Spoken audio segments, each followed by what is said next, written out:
ಆದರೆ ಭಾರತೀಯ ಜನತಾ ಪಕ್ಷ ಮುಸಲ್ಮಾನರ ವಿರೋಧಿಗಳು ಅಂತಕ್ಕಂಥ ಇದನ್ನು ಕಾಂಗ್ರೆಸ್ನವರು ಎತ್ತುಕಟ್ಟಿ ಅವರನ್ನು ಓಲೈಕೆ ಮಾಡಲಿಕ್ಕೆ ಪ್ರಾರಂಭ ಮಾಡಿದ್ದಾರೆ. ಅದು ಅವರ ವೋಟ್ ಬ್ಯಾಂಕ್ನ ರಾಜಕೀಯ ಅವರು ಮಾಡ್ತಾರೆ.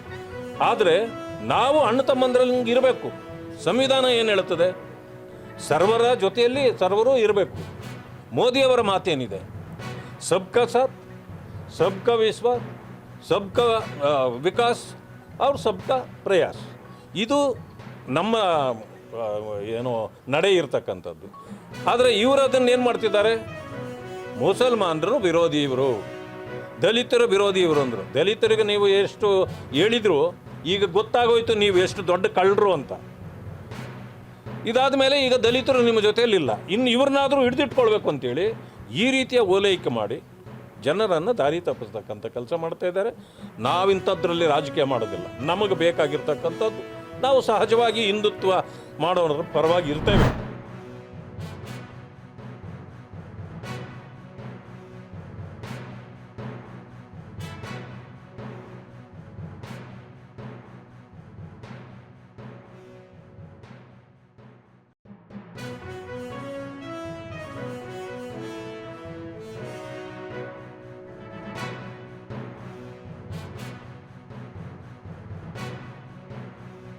ಯುವ ಸಂಭ್ರಮ ನಂಗೆ ತುಂಬಾನೇ ಖುಷಿಯಾಗಿದೆ.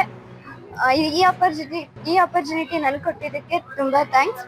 ಮತ್ತೆ ಇದು ಒಂದು ಅದ್ಭುತವಾದ ಸಂಗತಿ ಅಂತ ಹೇಳ್ಬೋದು. ಇದು ನಮ್ಮ ಕರ್ನಾಟಕದ ಎಲ್ಲ ಜಾನಪದ ಗೀತೆಗಳನ್ನ ಅಳವಡಿಸ್ಕೊಂಡು ಮಾಡಿರುವಂತ ಕಾರ್ಯಕ್ರಮ.